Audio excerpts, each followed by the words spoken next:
Hey, welcome to the Bluejay Banter Postgame Show. We're live here at the Lead Fly Sports Bar in downtown Omaha, just a few steps away from the CHI Health Center, where you saw Creighton knock down Georgetown today, 80-69. We're going to jump right into Coach's Corner because we have the man, the myth, the legend, Mr. MITCH BALLOCK joining us. Well, Mitch, yeah, it was kind of ugly at times, but you know, a week layoff. We hadn't, when's the last time we had a week layoff? December? Yeah, man, we haven't had. Yeah. For our team, too, it's crucial because, we have three guys that play heavy minutes, and to get a little break before you go into March is huge for them and huge for us. So we just had to knock the rest off and get it rolling. And there were stretches where we looked pretty efficient. Like we went on that 31-8 run. That always helps, right? Yeah, that definitely helps. I think they probably did something similar to us back in December at their place. So. Yeah, no doubt. So it was good. I know you guys were big on the dribble handoffs today and not getting the pick sixes. I thought we did a great job with that. We did. PV got an early one, lead out dunk or run out dunk, and then Steven he should have got Steven in the corner, but he found Jemiah for that three. And those are big plays. Avoid him getting out and running and getting going. So that was big. Really balanced scoring attack. Had a lot of guys in double figures. That was nice to see. Very nice. When Jason Green can play like that, it's exceptional. It helps us out. It helps him out. It gives everybody a lot of energy and flow. And then Isaac came in and got some big buckets in the second half to kind of grow that lead. Fedor hit a big three when we were kind of stagnant. When you can get help from the bench and help those other three guys out, it brings a lot of energy and a lot of good vibes to what we got going. Austin's going to be upset because that's his go-to for unsung hero, Jason Green.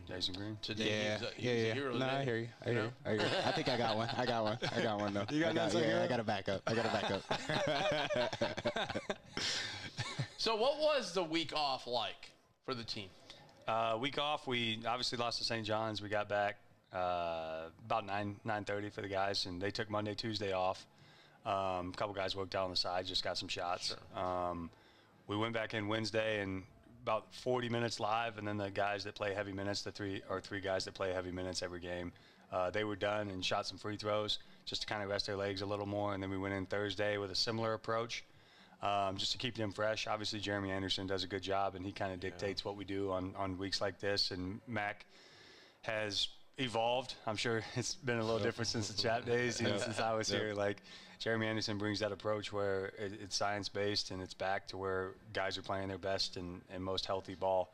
So that's huge for them, and that's huge for Mac just to understand and be humble enough to know that he's not the smartest on some of those things, so he just listens to the guy that is. So I think he does a really good job of that, and his evolution has really helped guys play their best basketball in March, and I think we've seen that the last few years. And that Friday, I thought there was a lot of energy, and guys were honed in on the game plan. So I thought, I felt really good after watching practice on Friday. Definitely, and the guys stayed back. We got done with the film session, and they stayed back and had a team meeting no one knows about, and that's good for them. They responded well. They brought that energy to practice and kind of refocus. When you win 9 in a row, you start to get a little casual with some things, and you get punched in the mouth on a 2-game losing streak, and sometimes it's good for you. It's better to happen now than it is coming up in a couple weeks. So, how big is Jason Green's confidence been the past month, for the team as a whole? It's unbelievable. He's had some ups and downs and hasn't been shooting the ball as great, and defensively he wasn't playing as good as we expected him to going into this season. But he's flipped the script. His confidence is at an all-time high. He's kind of figured out how to be successful in the offense. He's rim running. He's putting a lot of pressure and sealing smaller guards and just kind of demanding the ball. And then he's just a threat defensively. Like we started him on PV tonight. Obviously, the game plan was to go under, and PV hit those 3 threes, and that's entirely on us. Has nothing to do with him. But we adjusted well and took him away. But he's a smart kid where he can take a game plan from practice to the game, and he can lead people through that. And having him on the court as an asset and in a 6'7" frame and physicality, and be able to do a lot of different things and guard a lot of different people. He guarded Dixon when we played Nova, and he does an unbelievable job. Like, he's just a great asset to have, and it's good to see his confidence at an all-time high. Love it. And I like Kalk's energy today too. We got the ball into him on lobs, post action a lot. Yep. And again, it's night and day when Fedor gets out there, man. It's a lot of post entries, man. He's excellent at that. He is. He's really good at that. We kind of learned that he can do that, and obviously, like, to tip our hats to Kalk. fifth-year senior, sometimes you get a little monotonous in what you're doing, and your energy suffers because of it, and you kind of suck the energy out of the gym. But he's the exact opposite. I mean, our oldest guys are energy givers, and everybody thrives off them. And obviously, when Fedor comes in and he's able to stretch out, the defense, he can make shots, and then his post-feeding abilities is probably the best we have on the team. And anytime we can prioritize getting Ryan the ball and keeping those guys engaged is huge. Yeah. I don't know if you saw St. John's just rolled over UConn today. So that, I mean, unless we get an unforeseen upset at Butler, right. They're probably going to win the title. But what that does too, though, is one more Marquette loss, and we are totally locked into second, and we can still do it even with one loss. We have all the tiebreakers over everybody. So I think that's huge for sure to know, a game before the season ends. Hey, we're gonna be playing at 7 o'clock. Right. We're gonna probably play 7 or 10. Yep. Right now, that looks like maybe Georgetown. We could be playing Georgetown again with Sorber, so that's gonna be a challenge. And then maybe a DePaul or Seton Hall team. So we kind of know ahead of time. That's a big help. Yeah, it definitely is. And I would just say we go into every game, we prepare game by game, and we treat every game one at a time. I mean, we're not, I don't know, let me take this with a grain of salt, but we're not we haven't separated ourselves enough to just go in, look into the future, I hear you. Look into the postseason and all that. We're kind of playing for seeding. We got to take care of business. We got DePaul coming in, and obviously they should do some things that put some pressure on our defense, and we just have to be solid. We're not good enough to not be focused and roll through games, and this league's always good. I mean, you saw UConn lost at Seton Hall. It's just you have to have your best, and you got to bring your best, because if you don't, you lose. This is going to sound like just a hit on DePaul, and it doesn't mean that. But they got two guys look like they brought them right from the rec league, but those guys are good. They can really play. Those guys are good. I mean, the wins don't show it, and the record doesn't show it. Right, but they've been very competitive this year. They have. Unlike others, they've been in almost every stinking game. For sure. And if a couple of those games go in their favor early in conference play, I mean, it completely flips the energy around their gym and around their offices, and you just play a little different. So they're going to be pumped up coming in here, and we just have to take care of business, and whatever game plan we have in play, just execute it. And this team has been very good about next game. They haven't looked. Yep. They've watched the one behind them and never looked ahead. So they've got to do that Wednesday. 100%. I would credit Jemiah Neal with that. We won at UConn, and he was already. I think we played DePaul right after the UConn win, if I'm not mistaken, but. Right after the game, he was off the game he just had. Obviously, he played well in that game, and he's like, hey, guys, this doesn't mean anything if we don't go into the ball and take care of business. That's the right attitude, man. Yeah, it's pretty impressive for guys that, coming from Arizona State, new culture, and he just has that kind of mindset, and he's locked in. So I give him a lot of credit for that. Well, maybe he saw a lot of it, because when you say Arizona State, that's a team that tend to do that. They beat somebody big, and then the next game they lose. For sure. So he probably learned that through his career there. For sure. Who else stood out to you today? Who else stood out to me? I mean, what Ryan's able to do. I mean, there were a couple plays where what he did throughout the games, and it's just like, what are we going to do next year? Yeah. He got to just worry about right now. Yeah, we got to worry about right now. He makes some plays you. at the rim that is just unbelievable. I mean, he got PV a couple times, and it's clean. 3 times. It's it's all done gracefully and with. It's not illegal. He's always straight up, verticality at the rim, and then he finishes off, and the guys try to reward him on the other end, and they did a couple of times. Outside of Jason Green and Isaac Trout and those guys, I feel like everybody was kind of locked into the game plan earlier. We were pretty poor on defense. We weren't playing team defense. We were kind of playing some individual things. But they got together, they hooked it up, and that was really the difference. I mean, at Georgetown, the last 3 minutes of the first half, we struggled, and the beginning of the second half, we struggled, and that was the exact opposite going into this game. So that really won the game, and we were able to separate right there and just get a little cushion. And the guys did a really good job just coming out focused in the second half and executing. Well, that people think runs, they think scoring, guys hit threes, but no, runs happen because you lock down the defense. Get stops. For sure. Yeah. For sure. Are you in championships, right, Tom? It is. Defense wins games. You told me that. Yep. Offense wins games, man. Austin The defense wins. I invented that. Yep. Yeah, I can see that. Yep. Yeah. This guy's a defensive hawk. Me and Ace, man. It was so funny. So funny. What are you going to do? Call somebody today mentioned me. He's like, looks out there. He goes, Remember, like earlier in the year when people were down in Ashworth, he goes, "What are we gonna do without Ashworth next year?" Yeah, you're right. You got Ty Davis, baby. Yeah, Ty I Davis. know. Come on. I know the next guy up. No, I hear you. I hear you. You're I hear always you. like, oh. Yep. But this has been going on. I laugh when people say this because as long as I've been watching Creighton basketball, oh my God, what are we going to do next year when we don't have Rodney Buford? What are we going to do when you don't have Sears and Walker? What are we going to do when you don't have Corver and Taylor? What are we going to do when you don't have Nate Funk? What are we going to do when you don't have Mitch and Tyshawn? It's just gone on and on and on and on and on, and yet it seems to work out. Yeah, just that's fine. just. I mean, that's a testament to this What if place. it's something to the guy on the bench? Maybe I don't know. Might be the guy on the bench. There's a guy on the bench, and then there's the guy sitting behind. He's got the white hair, and you know you got to give credit those guys. And he does. He's honestly done an unbelievable job with 2 incredible hires that have been here and sustained the culture, and that's how you sustain winning. When everybody knows their role and everybody knows they're a part of something bigger than themselves, and our guys know that more this year than I've ever been around. So that's how you win games, and that's how you stack wins, and hopefully put yourself in a good position going into March. Just want to thank you. As we told you last time, we're having a big event out at Infusion on Thursday night, and you know the weather was it was just really cold. And Mitch came to represent the coaching staff, and thank you for that. Tim, anything for you, man. It was great, man. It was. Everybody enjoyed it. Isaac was there, it was great. Lauren Jensen, Morgan Malley, who won again today, were there, and they were awesome too. Coach Flan was there. It was just great. Carly was there from the staff. It was just an awesome event. So thanks a lot. I appreciate the invite. And anytime, Creighton's a special place. You know it.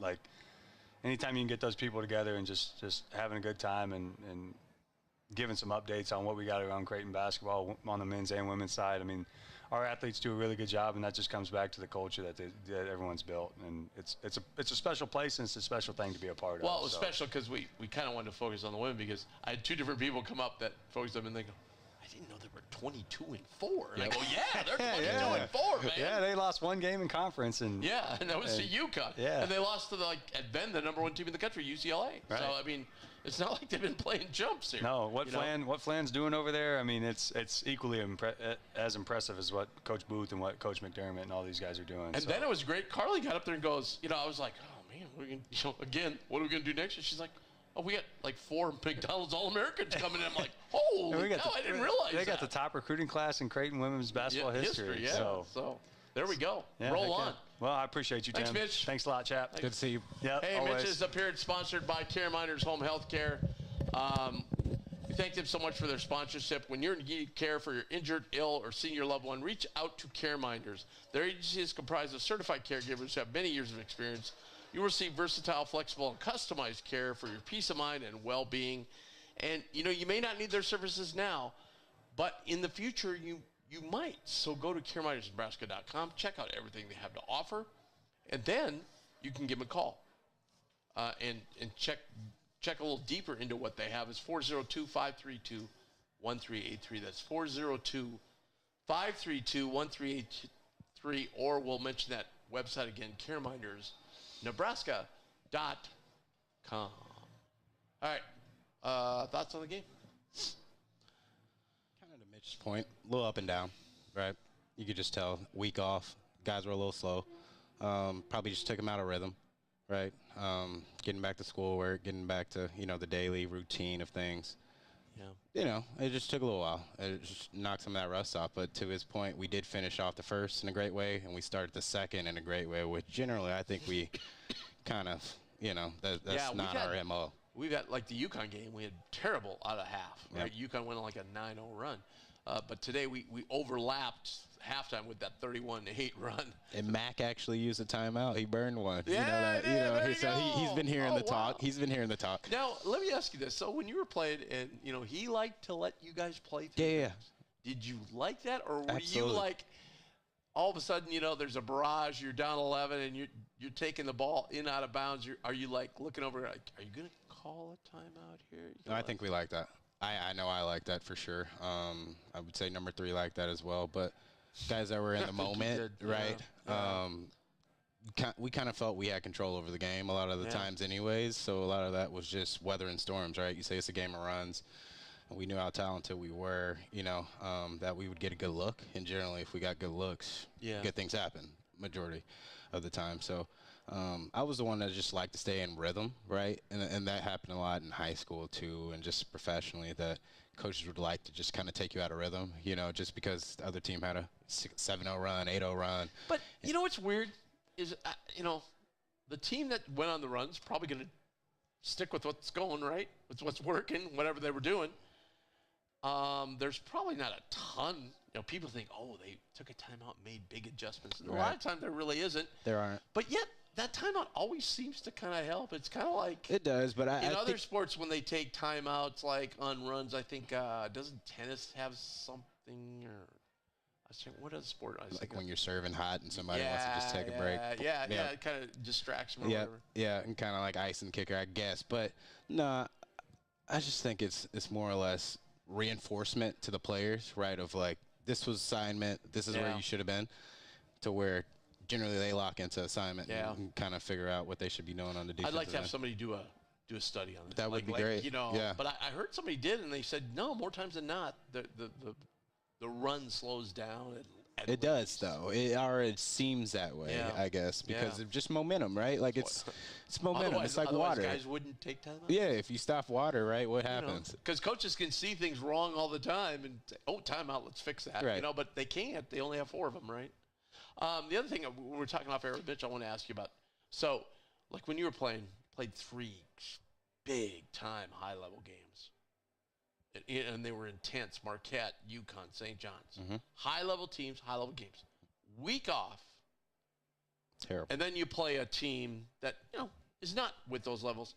It's just really hard to just take that volume and go, yeah, right? It's terrible. Especially just with, their lifestyle and what all they have, combined. I just think it kind of puts you in a different mind frame, and you're not, that edge isn't, as sharp generally. And, you just kind of get out of rhythm, right? And like we're seeing, Fedora is now starting to get into somewhat of a rhythm.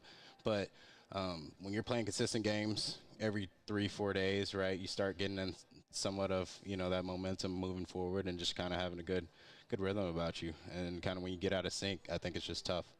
That's a good point about Fedora. I think he's kind of getting used to, like, being one of the first guys off the bench and then not getting in until the second. Like, he's starting to get used to that. I just see. I wouldn't say start getting used to that, because that's probably what it was for him professionally, right? Because I'm sure there was games where they played teams that were just terrible in the league, and he would play 40 minutes. And then the majority of his games, he probably didn't play too many minutes, So like he probably just got really great at being able to fill that out. But I think he's just getting comfortable with the unit, right? Like, and I think we've been saying this I've been at least. That's to Mitch's point, that this is probably the most cohesive unit that I've seen in a while, not just from a Creighton level, but just basketball, in the world, that I think there's they can potentially do some things, and that's why they're taking it one game at a time and not really having these super ambitious aspirations of, winning a national championship. But I think they're a team that could potentially do it, with the chemistry and how each guy wants the next guy to win. Yeah. Like, especially after seeing it today, right? They had a lot of ups and downs. Ash finished the first half off great, right? Kalk starts off the second amazingly. Neal kind of just does what he does. And then, we got Green having one of the best games of his career, Green kind of held us in there in that first half. Without him, we'd have been buried. It was a little of everything, and like everybody just really willing, and wanting that next guy's success as much as for themselves. That, it's just selfless, and it's like you don't see that, especially with what's going on in this NIL level. You don't see that, and I think this is just something we should be grateful for. Yeah, I was on a podcast with Jay's Classic, and I was talking to him, and I said, he's asked about this year's team, and I said, first of all, it's Mac's best coaching job. Secondly, it just. I'll answer that, but does that make Mac's coaching job easier, having a team like this? Probably, but then you have to ask yourself, how much was it the team and how much was it Mac? No, yeah. You know what I mean? Chicken or the egg? Yep, I hear you. Probably both, right? No, I hear you. Like most things in life, it's never one or the other. It's probably a mixture of both. I hear you. But we're talking to him, and I said, if you look back, December 18th, and you went to every J Center and said, because people are kind of disappointed today because they were hoping UConn could knock off St. John's. Right. We still have it, and we still have a slight sliver of chance. But if you could go back to December 18th and say to everybody, hey, you're gonna be second place all by yourself in the Big East, everybody would have signed up for that in a heartbeat. Yeah. I mean, absolutely. Even the start of the season, yeah, we were 15th, but you got to remember, UConn and Marquette were in the top 10. Right. So it wasn't like we were. And we lose one of our marquee players. Yeah, and absolutely. Yeah. So we've had our fair share of struggles. You were out with Kalk in Vegas. Right. You were Ash out with had the ankle. And then we weren't sure if Fedora was going to be eligible. That was it was just this whole rigmarole. Yeah, it's incredible. And that's why you just have to don't overreact. Just take it as it comes. Be long-term investors, right? Yeah. That's what we are. So just be value investors. Don't be day traders. People. Yeah. No, that's the main point here. We're waiting on Ty Davis. Hopefully he'll get over here in a little bit, and we'll have a chance to talk to Ty. I don't think we've had him on the show this year. I don't think so. No. Ty is a great. I'm telling you, he's. I say this about every J, but it's true.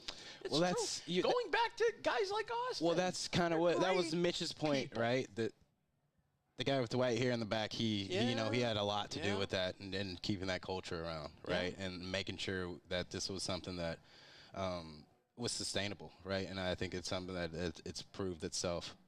Yeah. I mean, telling you off air, I got a chance to run, and I tracked him down actually because we were talking about this couple shows ago. Caleb Corver, him and Casey did the show with us one year, and it's just great to see these guys. And they're just doing awesome in life and so happy. And I mean, they're just all great guys. There's no guys that are just egomaniacs. And those guys, if they are, they don't last here long. Let's face it. Nope. They don't. Nope. You've got to be a team player. You've got to, that teaches it's a larger lesson too, and I think people with the right foundation generally see the longer picture. I would have to say, right? You should write a book. Will you forward it? As long as you get Rod Jewell involved. Maybe so he can give you some. He can write he could forward it. The what do they call it? The first part, the preface or whatever. Forward. That would be great. Yeah. Take up the whole book. So what? Okay, so I would say we had a B crew today from the Big East. Thank you. And there weren't that many games today, so it kind of puzzled me. Well, Roger Ayers and another ref were doing, what conference was I saw? I'm like, what? Oh, they were doing SMU and, they were doing the ACC. They were doing SMU and Clemson yesterday. Oh. Because they commented that George W. Bush, is an alumni, and he goes to a lot of games. And he has a seat right next to the scores table, or opposite the scores table. They were in front. And Roger, they were close enough to the announcer's booth where the ball went out of bounds, and Roger turns to President and says, was that a good call? And the guys in the booth heard it, the announcing team heard it, they just cracked up. But anyway, I thought there was a lot of iffy. It didn't matter in the course of the game, but it didn't. I thought the Jackson travel when he went after that ball, I don't know what that was all about. There was just so much riding on this game, right? And just too many powers that be that some of that, their imprint had to be on the game, I believe. That's just my thought. Thank God they saw Jason Green just get tackled with the flagrant too. I mean, Cooley was over there trying to work him too, right? Yeah, he was over there doing his job. You got two of the masters who rarely get technicals, but work the refs as hard as anybody. Yep. Those two guys do. Yep. Mac and masterminds at that. No difference. And they're such good friends too. You watch them, like Mac is. Get a guy out of the half court. Cooley, instead of talking to his team, he's over looking at me. What's Mac doing? Yeah, the competition there is great. Yeah, no, it's great. It's great entertainment. He'll go to the sideline. You can see him yelling stuff over at Mac like, hey, leave that guy alone. Yep. He'll say something to the refs, and Mac will say something to the refs. Yeah, it's good entertainment. It is. But I was like, if you don't call that a flagrant, I mean, that guy actually just grabbed his nameplate and pulled him down. That would have been horse collar in the NFL. Yeah. I mean, Yeah.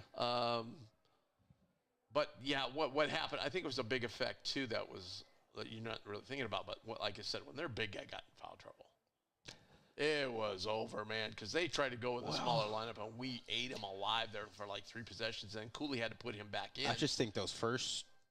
Peavy got one as well. So big fella got one, and then Peavy got one right after that. He got 2 quick ones. In the same possession, right? Yeah. I think that just kind of set things back, right? They just weren't able to be points with like 3 minutes to go in the first half. He didn't score. And his first foul was a charge, if I'm not wrong, offensive. So I just think their aggressiveness kind of got taken away from them, and then I'll credit what we did and kind of disrupted the little things they had going on offensive end, but. Just weren't knocking down the shots, and I just don't think they were as aggressive that they were, in that first half. Thoughts on Peavy, because he is considered to be one of the best defenders in the league. I think he might be one of the best players, potentially. Yeah. I don't think he'll be first team, though. No, I think he's still expanding the game. Second team. I think today, though, we kind of seen what all he could potentially do. And I think it's been more of him having to do defending work, and guard, everything from the 1 through the 4 or whatever that might look like. But, yeah, I'm still taking big fella, as Defensive Player of the Year, of course. It's just he's just affecting the game in so many ways, and it's just to Mitch's point, that's who I'm worried about who we're going to replace next year, because it just changes the whole – or of our team in a lot of ways, right? It depends on who we get. We may get a guy that's more of a, say, Dixon type.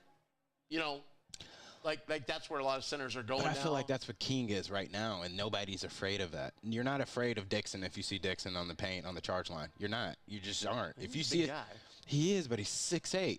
He's stocky, but he's not as far as like people still can jump with him and meet him at the rim. So like. People are a little bit. A little bit when you watch. No. Tim, no. Like if you see Cox standing there with that 7 foot extended, right? Yeah. You're not. You're questioning. You're questioning shooting a floater. Elite shot blocker. But not even that. Just presence. Yeah, I know, but you're talking about a guy that has a huge wingspan. I mean, there's not a lot of players like him. That's why he's getting all the accolades.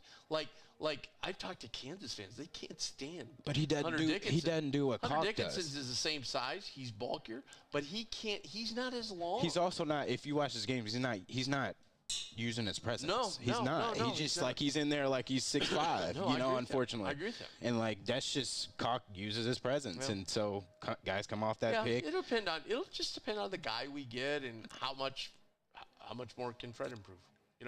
It's all going to depend on Fred, because we're not going to have. It's just like you're not going to have you're not going to have Mitch, Tyshawn. You're not going to have that. You're not going to have Nate Funk. You're not going to have those guys once they leave. Right. You're going to have to go. You're going to get a different player, but maybe they bring something to the table that the other guy absolutely. didn't. And I'm not saying the other guy won't grow into it. I already kind of see the guys we're kind of looking at and prospecting, but still, those are guys who, when Cox came in as a freshman, he wasn't who he is today, right? No, God, no. So it's that's going to take some time and resolve on that side. So like the offense definitely is going to look a little bit different, and it might go back to more of the guard base, forward base oriented type of things. We got McAndrews, and to your point, we might be playing a little bit smaller. Yeah. Might be. Like, and maybe that'll be an advantage. Just who knows? Yeah. Depending on the team. Yeah. But we're gonna have to get the guys that are coming back. Then are gonna have to be better rebounders. Absolutely. Absolutely. You know what I mean? Absolutely. Yeah. Absolutely. Granted, we have this portal, but yeah, absolutely.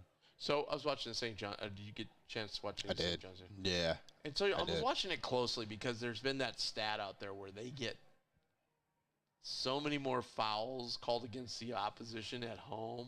Even teams like Creighton that don't foul, Creighton had way more, and they went down the list. There was 4 teams. It was big discrepancy. And I'm watching them, and on one hand, they just get their hands on a lot of balls. They do. They do, don't they? They do. And they play old school basketball. I don't know if that's the Patino way or whatever, but they use still hand as ball, right? And I think in this day and age, that's generally a foul, but it's plausible in a lot of ways. But they kind of play old defense, and they kind of still use a hand check, and they get it out of there with enough time. I don't know. They're just you know, they're real smart and they're intelligent on the The other thing defensive I end. did notice today, though, they seem to, like, I think officials have a hard time reffing games with them because they don't know. Absolutely. That's to my point. So if like they're hand checking for 2 seconds and I think they call a foul maybe at 3-5, you know, they're counting in their head 2.7, letting go of the hand check. So now the ref's kind of in this place of, well, that isn't a foul, right? And today I know some real bumps, some you know, they try and do the verticality thing like caulk, like we teach. Right. But their guys are going into the shooter. Right. And they never get called on it. Right. And yet they go down the other end and a guy goes like that, oh, it's foul. You know, it's just like, it just seems inconsistent. I don't know. And, you know. Because generally the refs. Danny today, he didn't get a technical, but I mean, I understand why he was really on him because he's like, hey, you're not giving us the fair shake. Yeah. You know? Yeah. But again, I think they're good antagonizers. They were up 24 and they got it cut to 9, and then UConn just made some uncharacteristic bad decisions. And had they not, you know, a guy told me the other day, he's like, are they going to be able to close out games when it counts with that free throw shooting and you know, today they shot 50% exceptionally from free. well. Yes. Exceptionally well. That's way, you know, had they not done that, but they kind of remind me of a team though that, you know, when your best is required, that's when they bring it. You know what I mean? Yeah, but they're still able to weather the storm either when they don't have their best, right? And that's kind of where it's like, that's what makes them so scary because I don't think we know what their ceiling is. You know, it's just a matter of like shots falling for them. You know, they're going to get to their mid-range. We know that. They're going to get downhill and be generally the more physical team, and which I think they try to scare teams, right? Sure. And so I just think it's, how well are they going to shoot the ball, or will they have, you know, X amount of turnovers? Really, that kind of puts them in a bad place. Right. But they're going to bring it defensively, and if they're doing that, then they're going to be in probably a lot of 9 out of 10% of. Yeah, there is that no matter what they're doing, defense is going to trap. Yeah. So, you know, they're going to play like a 14 seed the first game, and you know, a team like that's never seen a defense like that. Right.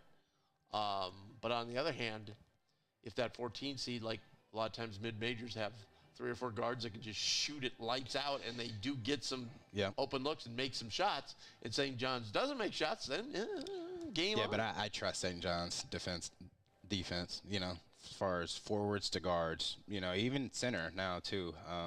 I think he's very underrated. He's very underrated. After today, I was very impressed. Yeah, he's extremely underrated. Yeah, and then I just think, you know, it's going to be good for the league, honestly, to see what they do this year. Yeah, the Big East tournament's going to be awesome. Yeah, and we got a great battle for second between Xavier and Villanova right now. It's a great battle. I mean, it's back and forth to see who gets that bye that first night. So, assuming they beat Seton Hall tonight, right? They did. They that was handedly, right? Very easily. Yeah. I kind of watched the first half. It was terrible. I was one of those teams, like, so that's why I supported second. Xavier will probably be like 6, and they're going to play Marquette. Oof. Right. I wouldn't want to play Xavier. I don't know if I'd want to play Georgetown, though, again. Well, that's probably what we're going to play. Yeah, that's kind of what I'm saying. I don't know if I like that, At least there's that thing, like. If Cooley has something. At least there's that thing, though, like, you know, if you've beat them twice, it's always that tough to beat a team. I know, but like Cooley has. But at least it's 1-1 between us. Cooley's got an aura in the guard, man, in that Big East tournament, and like. Maybe we'll see an upset. Maybe the 10th will beat them. I just think it's just going to be really, to your point, really good basketball. You know, whether it's DePaul playing or maybe not Seton Hall, but like if it's anybody other than them, I think we're going to see some good basketball. I'm telling you right now, I'm going to mark it down right now. If we can get by, let's just say we play Georgetown. We can get by that first game. I like it. I like our chances because then we're going to probably play Marquette, which I think we can. Marquette's not playing their best basketball right now. I know. And I think we can beat them. And then who knows? UConn's going to play St. John's for that third time. You got to think these are back to back. Yeah, I know. We load our top 3, like you said. I get so it. Granted, yes, but Georgetown, if we get past them, right, they're gonna demand everything we need out of those top 3 for sure, right? So you're going into the next day 2. Those guys are probably on 70, 60 something %. Now you got to go in and try to give everything you can. Risk of injury. you know. But we're not playing the late game. We're not. Get a little more rest. We're you know not. what I'm saying? I hear what you're saying, but that's not too much more rest when you're playing 37, 38 hours. minutes. But here's on the flip side of that, teams that have played ice bath a game or 2 games, if we have anything left and can push the pace, then they're then there's second win, right? Yeah. No, You know? I hear what you're saying. It's gonna be great. It's gonna be great. Yeah, I'm just looking All forward I know to it's it. gonna be great. I'm looking forward to it. But you can pretty much lie down. You can fly in Thursday morning. I'm just gonna tell you. You don't need to fly in Wednesday if you don't want to. You can fly in Thursday morning. Be there Friday or something. Yeah. Yeah. You said you had an unsung hero. I'm going Fedor. I knew you were gonna say. Yeah, I'm going Fedor. Finally hit a tray ball. Kind of started to stuck that foot out. Didn't Yeah, it got the crowd going though. That was a big. We were down. They cut it to 7, and then pushed us back to 10. It was a big bucket. Yep. The only points of the game. 3 rebounds, 1 block, right? And he used 1 personal, so I'm not mad at that. So he kind of just got some usage out there, and you know, I think he's just trying to find his way. Granted, he only played 8 minutes. He's still, to your point, you know, when his number is called, he's just ready to play. And then we escaped a couple of injuries. God, Jackson worried me because when he was going to the locker room, I go, that's not an ankle limp. That looked more like a knee limp, you know, like when your knee's injured. Yeah. And but he was okay. Hey, let's talk about Discount Window and Door of Omaha. One of our title sponsors. They have a trusted reputation with years of industry experience and a solid reputation for excellence. They have earned trust and loyalty of homeowners around the country. So give them a call, 402-884-8989. That's 402-884-8989. I had windows by Discount Window and Door of Omaha put in my house, and I loved the whole process. They were so fantastic, and check out their prices. Their prices are amazing. You'll be shocked at the discount you get from them with the same quality product as other high-end window makers. So check them out. It's Discount Window and Door of Omaha, and it's time for a player profile. We're joined by, is this the first time you've been here this year? Yeah, it is. Ty Davis, what's up? Good to see you guys. How are we doing? Good. How are you? Good. Are you, so going in the game, so you're getting that blow, Right. So what is it like for you preparing, and then it's game day, and you're like, do you kind of know, well, I could probably hit that under 12 or the under 8, or you kind of I think it's just kind of game from game. Yeah, obviously, really, like you want to be locked in at all times, but really lock in at those, you know, under 16 medias, know the next couple plays, under 12 medias, under 8 medias, just because you never know when Steven's going to need a blow. Usually it's right before those media timeouts, so he gets that longer breather. And then also if he starts getting foul trouble too, I got to make sure I'm ready to go. Games ago, right? Yeah, it's been happening a little bit. How has the adjustment been from think back to way back last fall when we started all this? It's been really good. I think when I got here in June, everything was a little fast, like it is for like a high school guy, you know, coming into college, and then just over time, like I've started to understand the system, and then I've been able to watch a bunch of film of Steve-O and how he moves within the offense, and Coach Mack's given me, you know, some confidence over the past, you know, couple months, just telling me to be aggressive and run the show, and just that he believes in you, and that kind of goes a really long way. I think most people, that's what they say when they talk about you is, man, he comes in and he is aggressive. He's not timid. He's not like backing the ball across half court. Right. He's going right ahead. Right. Yep. And I think that's just kind of what they want me to do. So do you have so with that comes the possibility of like a turnover, which then could have you yanked. Exactly. Game. How do you get over that? Because I think young players struggle with that, not so much veterans like when Chat was a senior. Exactly. Yeah. No, I think really that was at the beginning of the season. I was kind of more timid. Like I knew I needed to be aggressive, but at the same time I had that thought in my mind of like, don't turn the ball over. And now it's kind of just having that fearless mentality of like, go in there, like, you know, if you do mess up, you're gonna mess up, but like give it your all and go be aggressive, go attack, go run the show. Because when Steven's not in there, it's on me to do that. So I think just having that kind of that fearless mentality.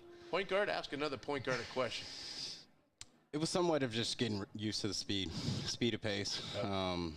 I know it's taken a little while, and just playing, you've had to play in some early games, at a really high level. How's that been? Just the adjustment period, and just kind of like you kind of just touched on. Right. Yeah. I mean, it's been honestly, it's a blessing. Yeah. Like just in this day and age, to be playing at all as a freshman is a blessing, and Fair.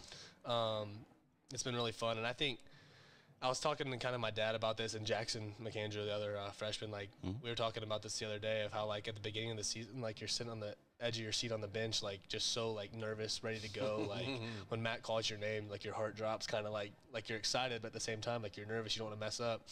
And I think like just being able to play in some of those games at the beginning of the season, like really helped that. And honestly, like, these past couple weeks, like now I'm on the bench. I'm like like just when my number's called, I'm ready to go. Right. And I feel confident, and that everyone on the team like believes in me, and that just that goes a really long way. Absolutely. As a point guard, what do you think your strongest part of your game is, and what do you think the part you have to work on the most right now? Right. I think honestly, since I've adjusted to the pace, my passing's gotten a lot better. I'm able to see all the reads that need to happen. Like I kind of always saw them, but now I'm able to actually make those plays. And I think Coach Jeremy in the weight room has helped me so much. Just be able to take on the physicality of the Big East and just the next level. And so plays that I wasn't able to make in June, now I'm able to make. And then taking care of the ball is always going to be just a big deal. So just working with Mitch and Jahens and on those off days of just letting them heat me up and like get into me, and them like pressure me like it's going to be in a real game. So like whenever I get in a game like Villanova when Steven's got foul trouble, or UConn, I'm able to just kind of be ready to go. Do you with your shot, do you like we oftentimes see it freshmen and even sophomores and sometimes juniors, like they get a little rush because oh my God, I got an open shot, which this guy's been in my face here for the last 3 minutes, and now I've got an open one. No. How do you calm yourself to just take your time and go through the mechanics? Yeah, and that's kind of been a thing as well, like just like just making sure I get those extra reps in too, so I'm confident to shoot it, because obviously in high school, like you got the green light whenever, like like I know I'm gonna go get them up if I got to do that to win. So, but now it's just trusting my teammates are gonna make the right play, and then just kind of settling down and just trusting all the work that I've put in and being able to just go out there and knock it down. Austin's talked a lot about this throughout the year with Steven. How much advantage that you're a little bigger as far as the guy getting the ball into caulk? Right. Like, have you found that to be so true? I mean, obviously at this level, the guys are longer and they are bigger. And no, I think it definitely helps too, just being 3-4 inches taller than Steve-O, and not even him, compare myself to him, just like in general, just being able to make that pass. Like usually the defender guarding me is gonna be a point guard, so like he's gonna be a little smaller than I am. So I think my angle is a little bit better than some people have. So using that to my advantage is definitely huge and key.